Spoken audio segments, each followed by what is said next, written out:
Everyone, स्वागत है आपका यूट्यूब मॉम चैनल में। और प्रेगनेंसी और दर्द का एक गहरा नाता है। जब भी एक महिला प्रेग्नेंट होती है तो पूरे 9 महीने के फेज में कई तरह के चेंजेस होते हैं बॉडी में, कई तरह से पेन होते हैं, डिस्कम्फर्ट होता है। तो ऐसे कुछ खास पेन जो कि आपको हार्मोन्स में चेंजेस की वजह से होते हैं, बॉडी में यूट्रस का डेवलपमेंट हो रहा है, यूट्रस ग्रो कर रहा है, बच्चा पेट में ग्रो कर रहा है, तो उसकी वजह से भी स्ट्रेचिंग होती है लिगामेंट्स में, मसल्स में। तो इन चीजों के कारण आपको कई तरह के पेन होते हैं। तो ऐसे कुछ खास पेन के बारे में चर्चा करेंगे, जानेंगे कि वो क्यों होते हैं। और अगर आपके साथ ये प्रॉब्लम हो रही है, इनमें से कोई भी प्रॉब्लम अगर आपके साथ है, तो आप उसको कैसे टैकल करेंगे, कैसे हैंडल करेंगे ताकि आप उससे उबर सकें और आप खुश रह सकें। फ्रेंड्स, प्रेगनेंसी में हेडेक होना बहुत ही कॉमन है, लेकिन अगर प्रेगनेंसी में आपको हेडेक हो रहा है, बार बार हो रहा है और वो काफी तेज हो जाता है, तो ये दर्शाता है कि आपका ब्लड प्रेशर ठीक नहीं है और ये प्रेगनेंसी कॉम्प्लिकेशन की तरफ ले जाता है। क्योंकि ब्लड प्रेशर हाई होने पे early delivery, premature delivery, early labour हो सकता है। तो इससे बचने के लिए आप बनाना जरूर खाएं। अगर आप बनाना खाएंगे तो उसमें पोटेशियम बहुत अच्छा होता है, आपका ब्लड प्रेशर लोअर करने में हेल्प करेगा। इसके अलावा खाने में ब्लैक पेपर का यूज कर सकते हैं। लो सोडियम फूड जिनके अंदर सोडियम बहुत कम है, जैसे कि खाने में नमक का प्रयोग कम करें, फास्ट फूड कम खाएं, ब्रेड, पिज्जा, बर्गर आदि का सेवन कम करें। आपको सर दर्द में डेफिनेटली आराम मिलेगा। इसके अलावा अपने सोने और उठने का समय निर्धारित रखें, इससे भी आपका ब्लड प्रेशर कंट्रोल रहेगा। प्रेगनेंसी में कई बार हाथ या कलाई में दर्द होता है, इसको कहते हैं कार्पल टनल सिंड्रोम। प्रेगनेंसी में ब्लड का वॉल्यूम यानी कि ब्लड की मात्रा शरीर के अंदर बढ़ जाती है, तो वो फ्लो भी बहुत ज्यादा करता है वॉल्यूम बढ़ जाने की वजह से। तो जब हमारी नसों में ब्लड का फ्लो होता है तो वो आसपास की छोटी नलिकाओं पर दबाव डालता है और इस वजह से हाथ में और कलाई में दर्द होता है महिलाओं को।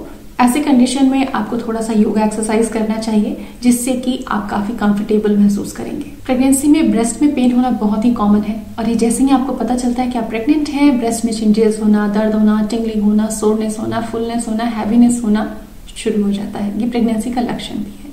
लेकिन अगर ये बहुत ज्यादा हो तो आपको परेशानी हो सकती है, क्योंकि ये आपकी प्रेगनेंसी की अच्छी स्टेट को दर्शाते हैं। तो आपको अपने ब्रेस्ट की केयर करनी है, मॉइस्चराइज करना है, पानी अच्छे से पीना है, कंफर्टेबल कॉटन के अंडरगारमेंट्स पहनने हैं ताकि आपको कुछ आराम मिल सके। अगला जो पेनफुल एक्सपीरियंस होता है फीमेल्स को, वो है चेस्ट में पेन। चेस्ट में पेन हार्टबर्न के कारण भी हो सकता है। पेट में अगर एसिड ज्यादा बन रहा है तो एसिड रिफ्लक्स की वजह से भी दर्द हो सकता है। और सेकेंड और थर्ड ट्राइमेस्टर में यूट्रस जब ग्रो करता है तो वो ऊपर की तरफ ऑर्गन्स को प्रेशर देता है, तो इसकी वजह से भी आपको चेस्ट में पेन रह सकता है। तो हार्टबर्न और एसिडिटी से बचने के लिए आप मेरी वीडियो जरूर फॉलो करें। इतनी अमेजिंग सुपर टिप्स है जिनसे आपको इंस्टेंट रिलीफ मिलेगा, एक ही दिन में आराम मिलेगा। और अपने फूड पैटर्न को ठीक करिए, अपने वाटर इनटेक को ठीक करिए। इन सब से आप एसिड और हार्टबर्न से पूरी तरह बच सकती है। प्रेगनेंसी में बैक पेन लगभग 90% महिलाओं को होता है।